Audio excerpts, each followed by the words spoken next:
Ngayong Sabado, alamin ang mga food business idea na swak sa budget ninyo.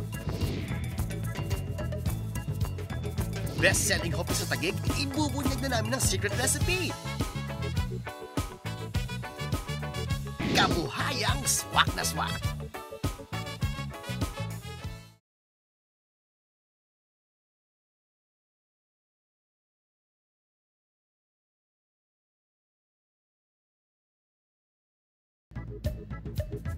Katas ng kalamansi, negosyo nga bang swak sa kabataang entrepreneur?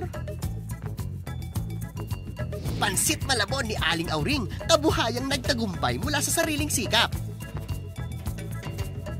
At kilalang negosyong pampalamig, pwede rin palang pampabusog.